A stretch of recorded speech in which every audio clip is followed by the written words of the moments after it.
ان کی اہمیت اپنی جگہ پر ہے، لیکن موجودہ شاعری میں سمجھتا ہوں اس حوالے سے زیادہ اہمیت کی حامل ہے. ٹھیک ہے، تو اس میں کوئی فیوریٹ ہے آپ کا؟ جی مجھے سلیم کوثر، ٹھیک ہے، احمد فراز اور فیض احمد فیض اور حبیب جالب، یہ لوگ مجھے پسند ہیں. ٹھیک ہے. تو آپ شاعری کس قسم کی پسند کرتے ہیں، کہ شاعری کس قسم کی ہونی چاہیے، یا آپ کی طبیعت کے قریب کون سی شاعری ہے؟ میں یہ سمجھتا ہوں کہ چونکہ شاعری بنیادی طور پر اپنے جذبوں اور اپنے احساسات کے اظہار کا دوسرا نام ہے، بیسک ایکسپریشن ہے یہ آپ کے انر سیلف کا، تو ہمارا انر سیلف یا ہماری ذات جڑے ہوئے ہیں معاشرے میں موجود تمام معاشرتی حقائق کے ساتھ. تو جب تک ہم معاشرے کے ساتھ جڑے ہوئے حقائق کو اپنے جذبوں میں بیان کر کے لوگوں کے سامنے پیش نہیں کریں گے تو میں یہ سمجھتا ہوں کہ تب تک اس شاعری کو حقیقی شاعری نہیں سمجھا جا سکتا. ٹھیک ہے. اصل شاعری وہی شاعری ہے کہ جس میں معاشرتی مسائل اور زندگی کے روزمرہ کے چھوٹے چھوٹے معاملات کو آپ بڑے خوبصورت اور رومانوی انداز میں لوگوں کے سامنے پیش کریں، تو میں یہ سمجھتا ہوں کہ وہ شاعری بھلے وہ کسی بھی شاعر کی ہو، وہ بڑی شاعری کہلاتی ہے. تو شاعری کے حوالے سے جو ہمارے ذہن میں کنسیپٹ آتا ہے وہ ہم یہ سوچتے ہیں کہ کچھ نہ کچھ سانحہ ہوا، اس کی وجہ سے شاعری شروع ہوئی. کچھ ہم رومانوی اس کو کیا دیتے ہیں کہ اس کی وجہ سے شروع ہوئی، کوئی کہتے ہیں کہ کوئی مشکل درپیش آئی اس کی وجہ سے شاعری شروع کی، یا طبیعت میں شاعری تھی اس کی وجہ سے شروع کی. تو آپ میں یہ تغیر کیسے آیا کہ آپ نے شعر کہنا شروع کیے، شعر سے محبت کی؟ آپ نے بڑی قدیم روایتی اور خوبصورت بات کی ہے. عام فہم بات بھی یہی ہے کہ ہم یہ سمجھتے ہیں کہ شاعر اسے کہتے ہیں یا شاعر وہ بنتا ہے جس نے کوئی چوٹ کھائی ہو. جی بالکل درست بات ہے آپ کی، لیکن میں اس میں عرض یہ کروں گا کہ شاعر چونکہ بنیادی طور پر ایک حساس انسان ہوتا ہے اور چیزوں کو عام لوگوں کی نسبت زیادہ شدت سے محسوس کرتا ہے، اس کا مشاہدہ بھی زیادہ ہوتا ہے، اس کا پھر بیان کرنے کا انداز بھی مختلف ہوتا ہے، وہ چیزوں کو جذب مختلف انداز سے کرتا ہے.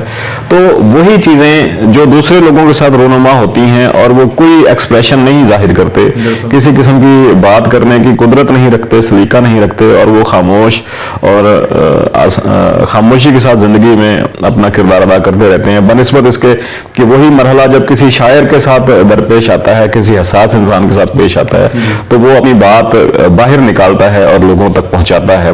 تو لیکن اس کا چوٹ کے ساتھ یا کسی صدمے کے ساتھ یا کسی در حقیقت کسی گہرے واقعے کے ساتھ جوڑنا مناسب نہیں. اس کا حساسیت کے ساتھ، اس کا مشاہدے کے ساتھ محسوس کرنے کے انداز، کسی چیز کو محسوس کیا گیا جتنی شدت سے آپ محسوس کریں گے، چونکہ شاعر شدت سے محسوس کرتا ہے اس لیے ایکسپریس کرتا ہے. ٹھیک ہے. اچھا، تو اس میں آپ مجھے یہ بھی بتائیں گے کہ آج کل جو شاعری ہمارے ہاں ہو رہی ہے تو اس شاعری کو آپ کس طریقے سے دیکھتے ہیں، پازیٹیولی اور نیگیٹیولی دونوں، جو نیو شاعری ہو رہی ہے ہمارے موجودہ دور میں بہت اچھی شاعری ہو رہی ہے جی.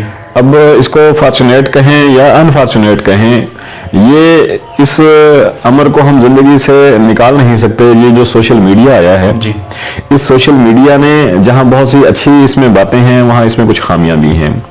سوشل میڈیا پہ جو شاعری کے انتخاب سے اور شاعری کے پروجیکشن کے حوالے سے جو چیزیں دیکھنے میں آ رہی ہیں وہ یہ ہے کہ ایک بھانمتی کے کنبے کی شکل ہے. نوجوان نسل جو ہے وہ کوئی مصرع کہیں سے اٹھاتے ہیں، کوئی مصرع کہیں سے، بھانمتی کا کنبا کہیں پر اینٹ کہیں پر روڑا، اس طرح کنبا جوڑا والی جو شکل ہے اس نے جدید شعریت کی شکل کو کسی حد تک بگاڑ کے رکھا ہوا ہے.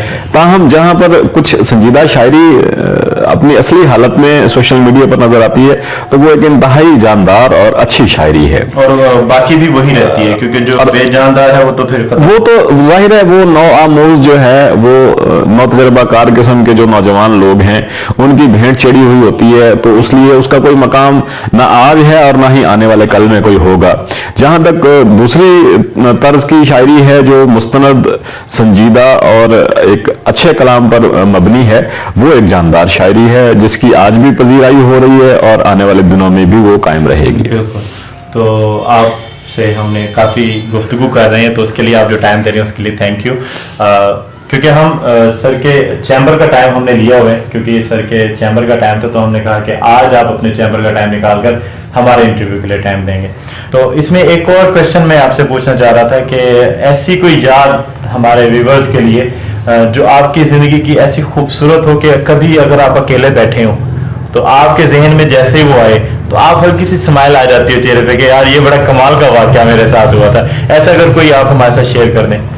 جی, ایک بہت خوبصورت واقعہ ہے جو مجھے آج بھی یاد آتا ہے, تو میں اکیلے میں بھی بیٹھ کے اس کو یاد کرتا ہوں تو مسکراتا ہوں. کئی سال پہلے کی بات ہے, یہاں کبیر والا شہر سے 6-7 کلومیٹر کے فاصلے پر ہے سبا کاٹن انڈسٹریز. وہاں پر ایک مشاعرہ ہوا تھا, تو قمر شہزاد نئے پروجیکٹ مینیجر ہوئے تھے اور انہوں نے اپنی موٹر سائیکل بھی نئی خریدی تھی. مشاعرے کے اختتام پہ ڈاکٹر نعیم طارق صاحب ہیں, شیر فہم اور انتہائی ادبی شخصیت ہیں کبیر والا کی, تو انہوں نے بھی, وہ کسٹم میں تھے ان دنوں میں ملازمت کرتے تھے, اور انہوں نے بھی نئی کار خریدی تھی. مشاعرے کے بعد انہوں نے کہا قمر شہزاد, حسنین اصغر تبسم اور ساغر مشہدی کو کہ آپ میرے ساتھ کار پہ آ جائیں. تو قمر شہزاد نے موٹر سائیکل کی چابی میرے حوالے کر دی کہ ریاض شاہد آپ موٹر سائیکل لو اور منیر راہی کو لے کے آپ کبیر والا آ جاؤ. منیر راہی کو موٹر سائیکل چلانا نہیں آتا تھا. ہم اب انڈسٹری سے باہر نکلے ہیں, تو میں نے موٹر سائیکل کو تھوڑا چلایا تو ایک دھچکا سا لگا. راہی صاحب کہتے آرام سے چلاؤ. میں بھی غصے میں آ گیا, میں نے کہا نہیں میں چلاتا آرام سے, یہ لو آپ چلاؤ اس کو. اب مجھے پتا تھا کہ اسے بائک چلانا آتا نہیں ہے, لیکن وہ بھی شاعر آدمی تھا, پھر جٹ فیملی سے, گمن فیملی سے تعلق تھا, تو ضد اور انا پسندی اس کی شخصیت میں شامل تھی. تو میں نے جب اس کو غصے سے کہا کہ یہ لو موٹر سائیکل اور تم چلاؤ اس کو, تو اس نے موٹر سائیکل کی چابی لے لی اور وہ موٹر سائیکل کے اوپر بیٹھ گیا. اس نے موٹر سائیکل سٹارٹ کیا اور دھیرے دھیرے سے چلانا شروع کر دیا. میں اب اس انتظار میں کھڑا ہوں کہ وہ اب رکتا ہے یا اب رکتا ہے, اور مجھے کہتا ہے کہ اچھا آؤ, کیونکہ اسے چلایا نہیں جا سکے گا. لیکن وہ ضد کا پکا دھنی آدمی تھا, اس نے آہستہ آہستہ موٹر سائیکل چلاتا وہ میری جب نظروں سے اوجھل ہو گیا, تو رات کے 2 بجے کا ٹائم تھا, 2:30 بجے کا. اب میں روڈ پر کھڑا ہوں بالکل جنگل بیابان میں, تو میں بڑا پریشان ہوا. میں پھر رات کو 2-2:30 بجے وہاں سے آہستہ پیدل کبیر والا شہر آیا. 6-7 کلومیٹر رات کے 2-2:30 بجے کا میں نے وہ ڈسٹنس طے کیا.